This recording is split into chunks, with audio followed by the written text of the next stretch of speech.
I'm a Cyborg, but That's Okay is a 2006 release romantic comedy directed by Park Chan-wook.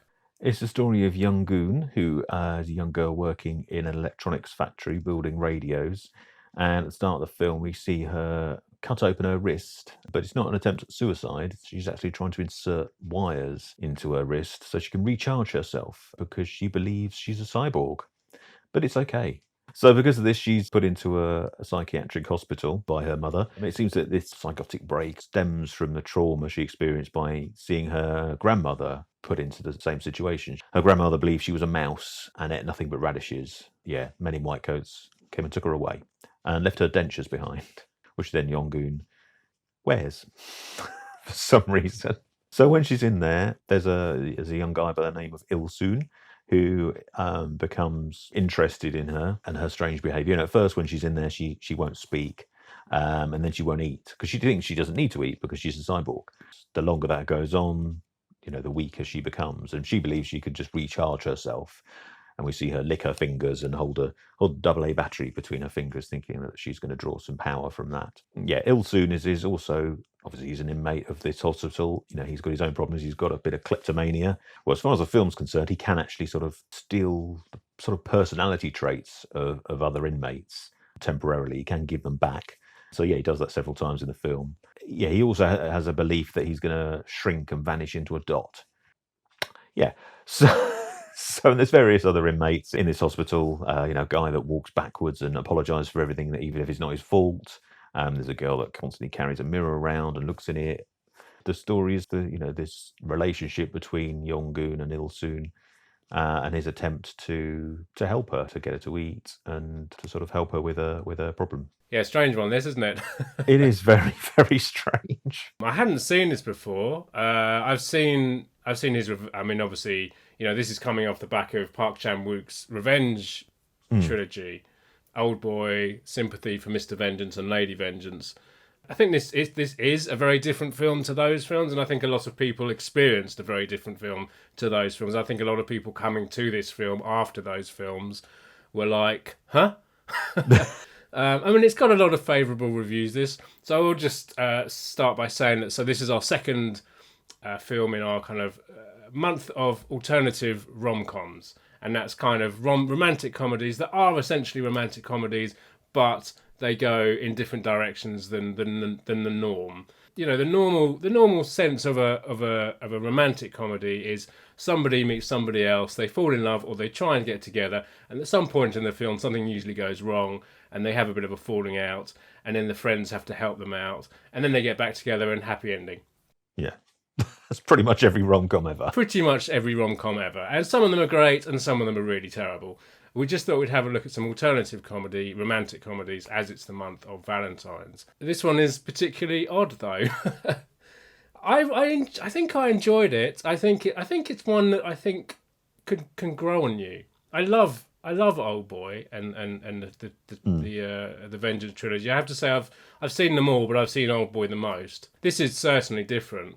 But I think there's lots to enjoy in this film. It's really interesting visually. I mean, there's lots of lots of CGI and some in-camera trickery as well, I think. There's a really great moment when you kind of first go into the psychiatric unit and this woman kind of walks past, but she's like, is she leaning backwards or leaning forwards in a kind of slightly distorted there's loads way? of interesting stuff going on in the background. There's so much interesting things going on all over the place. I think that's why I'd like to watch it again, because I think there's a lot going on in this film. I don't know if the story's quite as strong as Old Boy or some of those other films. Yeah, it's a really interesting one. Had you seen it before?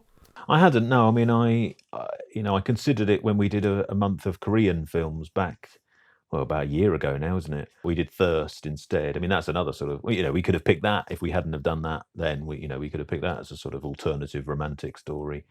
Another Park Chan-wook film. Yeah, it's definitely strange. I mean, I think, like you say, visually it's stunning. And the performances are all great. I think, the plot didn't grab me completely because it is a bit odd. And there's obviously a lot of sort of what could be dream sequences or hallucinations and things like that. I mean, some of them obviously are. The film makes it clear that she's imagining something happy. She imagines that she's got guns in her fingers. and is shooting all the doctors.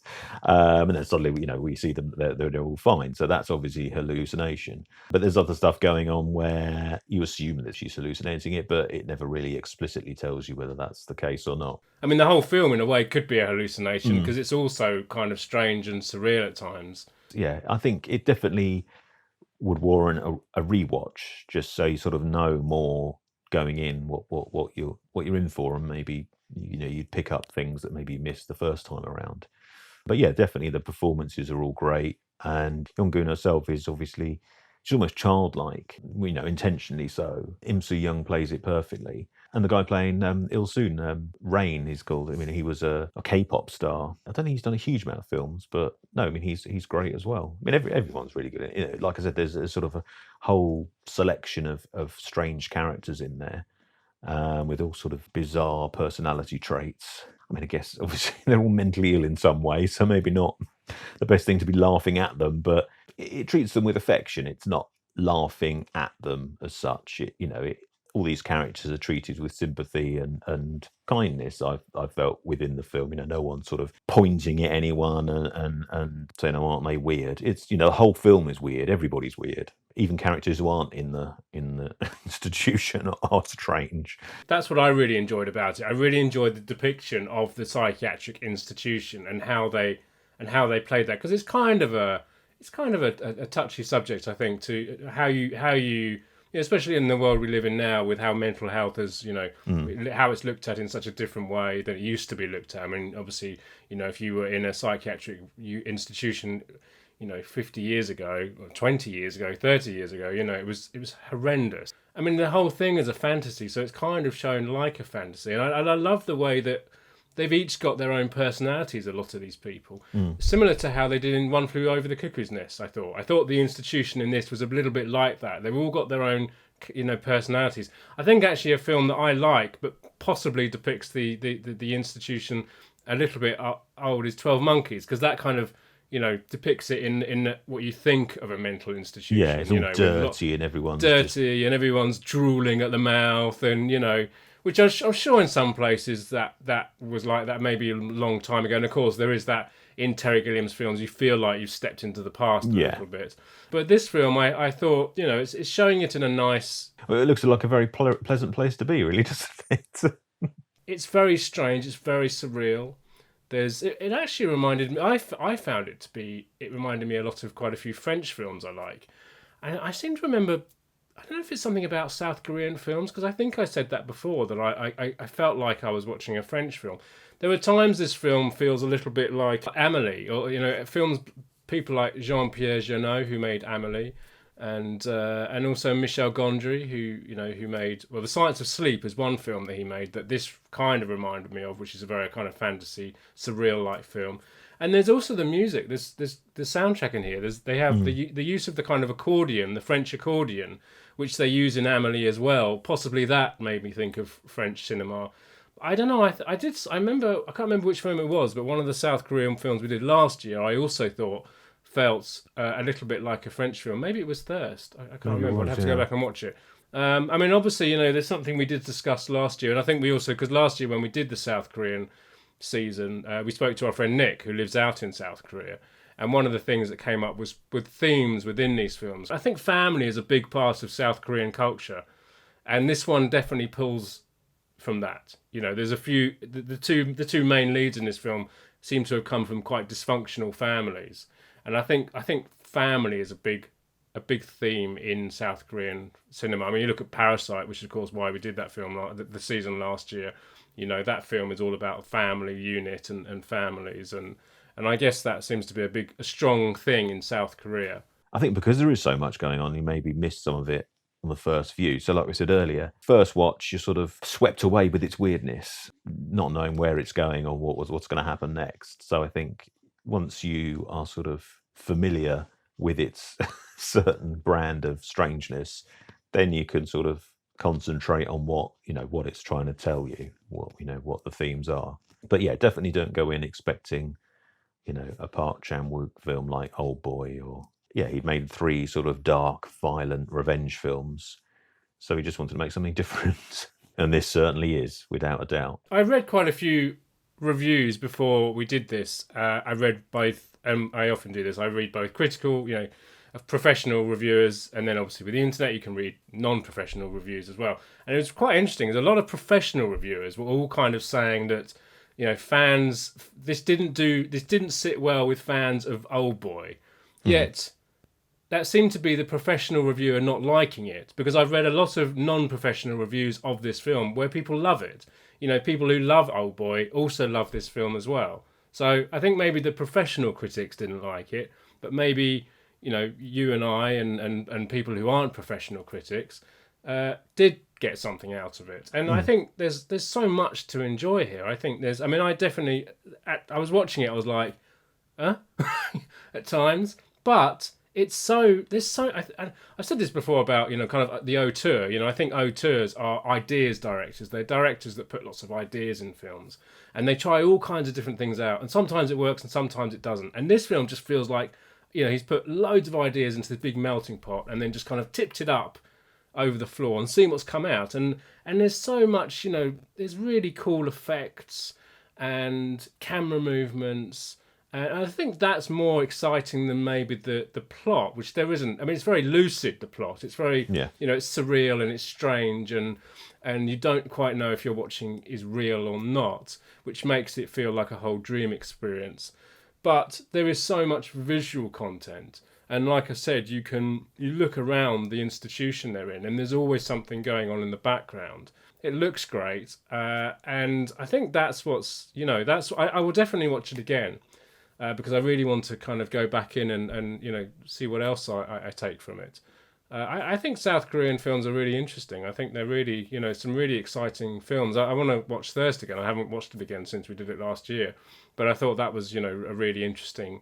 I mean, they're very observational in their own country, I think, of their own country and of their own history and their language and the way they are. But yeah, I think I enjoyed it. I also noticed there's a slight with one of the visual effects or visual things that they chose to do in it. There's a transition which matched a scene in Punch Drunk Love last week as well, which I thought was interesting. And in fact, this is kind of similar at times to Punch Drunk Love. I think we seem to be on a similar theme here with the films we've chosen so far. But so do you have this on Blu-ray? Yeah, I picked it up. Yeah, I picked it up. Brand new copy on eBay for £6. So yeah, it can be picked up pretty cheap. And it the Blu-ray looks absolutely gorgeous. Like we said, the visuals are very striking, and yeah, the Blu-ray is absolutely stunning. So definitely try and pick it up like that. I mean, I don't think there's a release in the US, but it is region free. So so try and pick that up if you can. I mean, it's got a few features on it. There's a making of, which is it's basically behind the scenes footage. I don't think anyone talks to the camera. Particularly, it is literally just somebody filming them while they're making the film. The bit when Il-soon is walking backwards and you're seeing, the camera's right in his face. See them strap him up with the sort of the rig to do that. And then when Young-goon flies through the air when they're outside and she sees her grandmother, we see them, doing the wire work and stuff for that. That's a very odd moment when she's got this big elastic band around her and you're like, huh? That's not going to go well. It's all strange. There's a music video as well, and then there's a trailer, and there's an interview with Park Chan-wook, which is about an hour long. It's a bit, because he doesn't speak English or not very well anyway, so it's all done by interpreter. So obviously it's a bit slow going because the question is effectively answered twice every time. So he answers it in Korean, and then his interpreter answers in English. So it's a little bit tough going, but there was some interesting tidbits in there about the movie. Did they ask him about the title of the film? Was there anything he spoke about the title and why he called it that? I don't think so. I can't remember. I mean, it's okay to be a cyborg. Exactly. It speaks for itself. And I think that's what what you were saying earlier about how they weren't the way they depict the psychiatric institute. I think that's it. That's it, isn't it? It's I'm a cyborg. I think I'm a cyborg, but that's fine. It's okay to be whoever or whatever you are, and I think that's kind of feels like the message of the film a bit. So that was I'm a Cyborg, but that's okay. And as always, if you enjoyed the video, let us know in the comments below. Hit the subscribe button over there, and don't forget to push the bell for notifications. There's other videos to check out over there. Come and find us on Twitter, Facebook, and Instagram, and join us again next week for another video.